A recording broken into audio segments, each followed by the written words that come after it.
अस्सलाम वालेकुम। वालेकुम अस्सलाम। अल्लाहुम्मा सल्ली अला मुहम्मदिन व आले मुहम्मद। एक सवाल है जो आजकल तकरीबन हर एक के जहन में है जी। कि इस भागती दौड़ती मसरूफ दुनिया में क्या वाकई एक खुश और पुरसुकून खानदान बनाना मुमकिन है? मतलब एक ऐसा घर जहां हर कोई दिन के आखिर में आकर सुकून का सांस ले सके, महफूज महसूस करे। और ये सवाल इसलिए भी बहुत अहम है क्योंकि हम एक ऐसे दौर में जी रहे हैं जहां मसाइल बिल्कुल सामने नजर आ रहे हैं। बिल्कुल। खानदानों में आप देखें गुफ्तगू खत्म होती जा रही है, छोटी छोटी बातों पर वो अना की लड़ाइयाँ शुरू हो जाती हैं। और सबसे बढ़कर ये जो मोबाइल फोन की असीरी है, इसने तो एक ही छत के नीचे रहने वालों के दरमियान मतलब मीलों के जज्बाती फासले पैदा कर दिए। सही कहा। और इसी हवाले से जब हम प्रोफेसर डॉक्टर अहमद अली बरूही की तहकीक एक खुशगवार खानदान का ढांचा उसको देख रहे थे, तो उसमें एक लाइन थी जिसने मुझे रोकने पर मजबूर कर दिया। अच्छा? उन्होंने लिखा, घर तब चमकते हैं जब दिल नर्म होते हैं। वाह, कितनी सादा मगर गहरी बात है। और तहकीक का सबसे हैरान कुन नुक्ता ये था कि खुशगवार खानदान कामिल लोगों से नहीं बनते। ऐसा बिल्कुल नहीं है कि वहाँ गलतियां नहीं होती। नहीं, बल्कि वो मुसलसल मोहब्बत, एहतराम और एक दूसरे को समझने की कोशिश का नतीजा होते हैं। बिल्कुल। और आज हम इसी कोशिश को समझने की कोशिश करेंगे। डॉक्टर बरूही की तहकीक का मकसद सिर्फ मसाइल गिनवाना नहीं, बल्कि उनकी जड़ों तक पहुंचना है और ऐसे अमली हल पेश करना है जो कोई भी अपना सकता है। जी, हम उनके तज्जिए की गहराई में जाएंगे, ये जानने के लिए कि खानदान जज्बाती तौर पर कैसे मजबूत होता है और वो कौन सी छोटी छोटी नजरअंदाज की जाने वाली चीजें हैं जो बड़े बिगाड़ का सबब बनती हैं। तो फिर शुरू करते हैं सबसे बुनियादी बात से। डॉक्टर बरूही के मुताबिक एक खानदान की असल तारीफ क्या है? ये सिर्फ कुछ लोगों का एक साथ रहना तो नहीं है, है ना? बिल्कुल नहीं। उनका तसव्वुर बहुत गहरा है। वो खानदान को एक जज्बाती पनाहगाह कहते हैं। जज्बाती पनाहगाह, इमोशनल शेल्टर। जी, ये एक बहुत ताकतवर ख्याल है। मतलब एक ऐसी महफूज जगह, एक किला समझ लें, जहां हर फर्द को बिना किसी शर्त के मोहब्बत और अपनाइयत का एहसास हो। एक ऐसी जगह जहां वो दुनिया की सख्तियों से पनाह ले सके। बिल्कुल, जहां इस किले की दीवारें मोहब्बत से और छत एतमाद से बनी होती हैं। वाह! जब मैंने ये जज्बाती पनाहगाह वाली बात पढ़ी तो मुझे एहसास हुआ कि हम अक्सर घर को सिर्फ एक फिजिकल जगह समझते हैं, एक इमारत। जी, जबकि इसकी असल ताकत उसका जज्बाती तहफ़्फ़ुज़ है। ये सोच में एक बहुत बड़ी तब्दीली है। और तहकीक में एक और दिलचस्प नुक्ता ये था कि खानदान की खुशी बड़े बड़े वाक़यात से नहीं आती, जैसे कोई महंगी छुट्टियां या बड़े तहाइफ। नहीं, बल्कि ये आती है रोजाना रिश्ते की मेहनत से, यानी डेली रिलेशनशिप इन्वेस्टमेंट। रोजाना की मेहनत? जी, ये बिल्कुल एक पौधे की तरह है। आप उसे एक दिन बहुत सारा पानी देकर साल भर के लिए नहीं छोड़ सकते। सही। उसे रोज थोड़ी सी तवज्जो चाहिए। इसी तरह रिश्ते भी रोजाना के छोटे छोटे मुस्बत रवैयों से परवान चढ़ते हैं। एक मुस्कुराहट, एक तारीफ या सिर्फ किसी की बात को गौर से सुन लेना।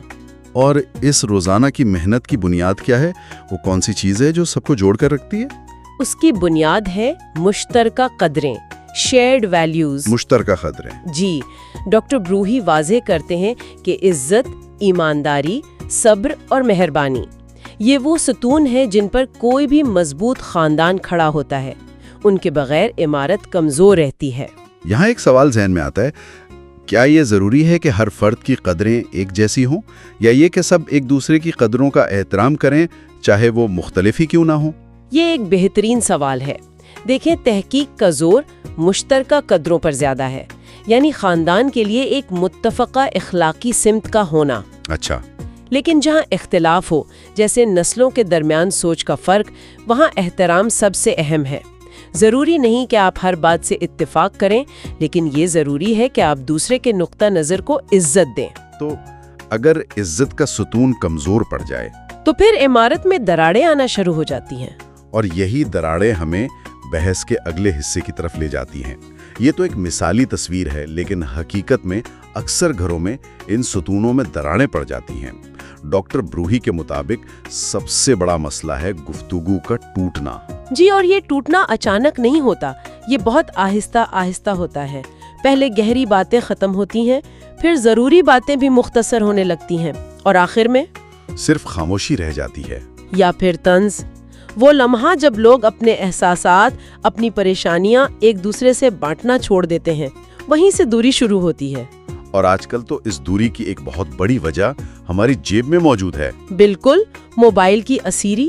تحقیق اسے آج کے دور کا سب سے بڑا چیلنج قرار دیتی ہے. ایک ہی کمرے میں بیٹھے لوگ جسمانی طور پر ساتھ ہیں، لیکن ذہنی طور پر میلوں دور اپنی اپنی اسکرینوں میں گم. اور جب بات کرنے کی کوشش کی بھی جائے تو اکثر انا کی لڑائی شروع ہو جاتی ہے. یعنی میں کی آواز ہم پر غالب آ جاتی ہے. جب غلطی ماننے کے بجائے اسے صحیح ثابت کرنے کی جنگ شروع ہو جائے تو انا دلوں کے بیچ ایک دیوار بن جاتی ہے. اور یہاں ایک بہت اہم سوال پیدا ہوتا ہے، ان مسائل کو پہچانا کیسے جائے؟ کیونکہ اکثر یہ بہت خاموشی سے گھروں میں داخل ہوتے ہیں. صحیح. ڈاکٹر بروہی ایک بہت ہی فکر انگیز اصطلاح استعمال کرتے ہیں، خاموش اداسیاں. Silent suffering. خاموش اداسیاں. جی. یہ وہ صورتحال ہے جہاں خاندان کے افراد اپنی تکلیف چھپاتے ہیں تاکہ گھر کا ماحول خراب نہ ہو، تاکہ جھگڑا نہ ہو، لیکن یہ زبردستی کی خاموشی وہ رشتوں میں زہر گھول دیتی ہے. یہ تو ایسا ہے جیسے کوئی زخم پر مرہم لگانے کے بجائے اسے بس کپڑے سے چھپا لے. باہر سے سب ٹھیک لگتا ہے لیکن اندر انفیکشن پھیل رہا ہوتا ہے. بالکل. اور اسی طرح ایک اور زہر ہے جس کا ذکر تحقیق میں ہے، تقابل کا زہر، کمپیریزن کلچر. اور یہ آج کل سوشل میڈیا کی وجہ سے بہت عام ہو گیا ہے نا. بہت زیادہ. جب والدین اپنے بچوں کا موازنہ دوسرے بچوں سے کرتے ہیں یا بہن بھائی ایک دوسرے سے حسد کرنے لگتے ہیں تو یہ حسد احساس کمتری اور ناراضگی کو جنم دیتا ہے. تو اس کا مطلب یہ ہوا کہ جب یہ اندرونی مسائل بڑھتے ہیں تو ان کی کچھ بیرونی علامات بھی ظاہر ہوتی ہوں گی. جی، تحقیق کے مطابق کچھ واضح اشارے ہیں. سب سے پہلا ہے کم گفتگو. جب گھر میں بامانی باتیں کم اور خاموشی زیادہ ہو جائے، بس حال چال پوچھنے تک بات رہ جائے. بالکل. دوسرا اشارہ ہے بڑھتی چڑچڑاہٹ. جب چھوٹی چھوٹی باتوں پر بڑے اور شدید رد عمل آنے لگیں، یہ اس بات کی علامت ہے کہ اندر بہت کچھ دبا ہوا ہے. اور تیسرا اشارہ جو شاید سب سے خطرناک ہے، وہ ہے جذباتی تھکن. جب انسان کو اپنے ہی گھر میں، اپنی پناہ گاہ میں سکون کے بجائے تھکاوٹ محسوس ہونے لگے. یہ ایک بہت بڑی وارننگ ہے. بالکل. جب گھر آنے کا خیال سکون کے بجائے بے چینی دینے لگے، یہ علامات ہیں کہ رشتے میں کوئی دراڑ آ چکی ہے جسے بھرنے کی ضرورت ہے. یہ مسائل سن کر تھوڑی مایوسی ہوتی ہے کہ یہ کتنی خاموشی سے گھروں میں پھیل جاتے ہیں. لیکن تحقیق کی سب سے اچھی بات یہ ہے کہ یہ صرف مسئلے بتا کر نہیں چھوڑتی، بلکہ اس کا ایک پورا روڈ میپ بھی دیتی ہے کہ یہاں سے نکلا کیسے جائے. اور یہ حل بہت عملی ہیں. تو پہلا قدم کیا ہے؟ پہلا اور سب سے اہم حل ہے کھلی گفتگو کو بحال کرنا. یعنی روزانہ بات کریں، صرف کام کی نہیں، دل کی باتیں. اور اس سے بھی زیادہ ضروری ایک دوسرے کو توجہ سے سننا. آج کل ہم سننے کے لیے نہیں بلکہ جواب دینے کے لیے سنتے ہیں. یہی تو بات ہے. تحقیق کہتی ہے کہ رد عمل دینے کے بجائے سمجھنے کی کوشش کریں. جب کوئی اپنی پریشانی بتائے تو فوراً مشورہ دینے کے بجائے صرف اس کے احساسات کو سمجھیں. بعض اوقات لوگوں کو حل نہیں، صرف ایک ہمدرد کان چاہیے ہوتا ہے. بالکل. دوسرا حل ہے قدردانی، اپریسیشن. یہ بہت آسان لیکن ناقابل یقین حد تک طاقتور ہے. جیسے شکریہ، مجھے آپ پر فخر ہے اور میں آپ سے محبت کرتا ہوں. یہ الفاظ جذباتی بینک اکاؤنٹ میں سرمایہ کاری کی طرح ہیں. اور تیسرا حل جو آج کی مصروف زندگی میں شاید سب سے زیادہ نظر انداز ہوتا ہے، وہ ہے خاندانی لمحے، فیملی ریچولز. جی، کچھ ایسی روایات بنائیں جو صرف آپ کے خاندان کی ہوں، جیسے ہفتے میں ایک بار ساتھ مل کر کھانا یا رات کو سونے سے پہلے دن بھر کی باتیں شیئر کرنا. یہ چھوٹی چھوٹی چیزیں مضبوطی لاتی ہیں. ان عملی اقدامات کے ساتھ ساتھ تحقیق 2 بنیادی تصورات پر زور دیتی ہے. پہلا ہے جذباتی امن قائم کرنا، ایموشنل سیفٹی. جی، اس کا مطلب ہے ایک ایسا ماحول بنانا جہاں گھر کا ہر فرد بغیر کسی خوف، طنز یا فیصلے کے اپنی بات کہہ سکے، جہاں اسے پتا ہو کہ اس کی غلطی پر اسے شرمندہ نہیں کیا جائے گا. اور دوسرا تصور جو مجھے ذاتی طور پر بہت متاثر کن لگا، وہ ہے جلدی معافی. ڈاکٹر بروہی کہتے ہیں معافی شفا ہے. Forgiveness heals. یہ دل کی دوا ہے.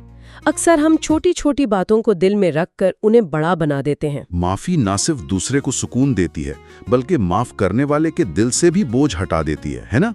बिल्कुल। तहकीक में कहा गया है कि माफी जज्बाती मौसम को फौरन बदल देती है। जिस घर में माफी मांगने और माफ करने का रिवाज होता है, वहाँ नाराजगियां ज्यादा देर नहीं ठहरती। तहकीक में एक और तस्वुर ऐसा था जिसने मुझे वाकई सोचने पर मजबूर कर दिया।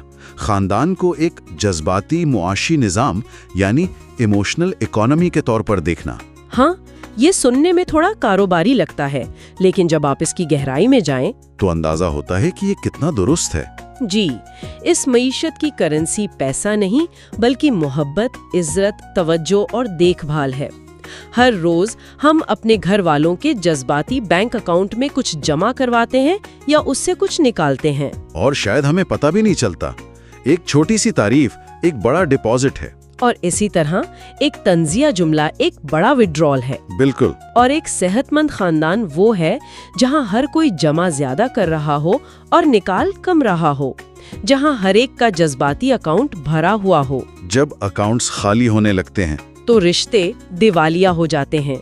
इसी तरह वो जज्बाती मौसम यानी इमोशनल क्लाइमेट का तस्वुर पेश करते हैं। वो कहते हैं कि हर घर का अपना एक मौसम होता है। ये भी बहुत दिलचस्प है। इसका क्या मतलब है? मतलब ये कि घर में दाखिल होते ही आपको कैसा महसूस होता है।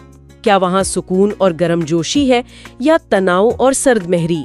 मुस्बत अल्फाज घर में धूप लाते हैं और सख्त अल्फाज सर्दी और कहर पैदा करते हैं। और हम सब रोजाना अपने अल्फाज और आमाल से इस मौसम को बना या बिगाड़ रहे होते हैं। और अगर हम इसे बड़े मंजरनामे से जोड़ें तो डॉक्टर ब्रूही का मानना है कि इसका असर सिर्फ एक घर तक महदूद नहीं रहता, इसका एक नस्ली असर होता है। जी, उनका तज्जिया ये है कि खुशगवार खानदान ऐसी नस्लें पैदा करते हैं जो ज़हनी तौर पर मजबूत और पुरएतमाद होती हैं, जबकि टूटे हुए खानदान ऐसी नस्लों को जन्म देते हैं जो इस्तराब और अदम तहफ़्फ़ुज़ का शिकार होती हैं। यानी आज हम अपने घर में जो माहौल बना रहे हैं वो सिर्फ हमारी जिंदगी पर नहीं बल्कि हमारी आने वाली नस्लों की ज़हनी सेहत पर भी गहरा असर डाल रहा है। बिलाशुबा उनका हतमी नुक्ता इज्तमाई मजबूती है, सोशल स्टेबिलिटी। वो कहते हैं कि एक मजबूत कौम मजबूत खानदानों से बनती है। घर मुआशरे का पहला और सबसे अहम इदारा है। अगर बुनियाद कमजोर होगी तो पूरी इमारत खतरे में रहेगी। बिल्कुल। आज की इस गहरी गुफ्तगू का अगर खुलासा किया जाए तो मुझे लगता है कि डॉक्टर ब्रूही के 4 नुकात हर किसी को याद रखने चाहिए। पहला, मोहब्बत को इजहार चाहिए। सही। बन बोले प्यार अक्सर महसूस नहीं होता। दूसरा, इज्जत रिश्ते बचाती है। मोहब्बत के जज्बात में उतार चढ़ाव आ सकता है, लेकिन इज्जत हर हाल में कायम रहनी चाहिए। जी। तीसरा, वक्त असल तोहफा है। महंगी चीजें कभी भी आपकी तवज्जो का न्यामुल बदल नहीं हो सकती। और चौथा, माफी शिफा है। ये दिल पर लगे जख्मों का मरहम है। और आखिर में डॉक्टर ब्रूही के अल्फाज में, एक खुशगवार खानदान सब्र से बनाया जाता है, इज्जत से महफूज किया जाता है, प्यार से परवान चढ़ाया जाता है और गुफ्तगू से मजबूत किया जाता है। अपने घर को मेहरबानी से गर्म रखें, क्योंकि सबसे खूबसूरत दुनिया वो है जो आप अपने खानदान के अंदर बनाते हैं। डॉक्टर ब्रूही ने खानदान को जज्बाती मईशत कहा है। ये वाकई एक गहरी सोच है। ये सोचने की बात है कि किसी के अपने घर की मईशत का तवाज़ुन कैसा है। वहाँ सरमायाकारी ज्यादा हो रही है या सिर्फ इखराजात? क्या वहाँ के अकाउंट्स मुनाफे में हैं या खसारे में जा रहे हैं?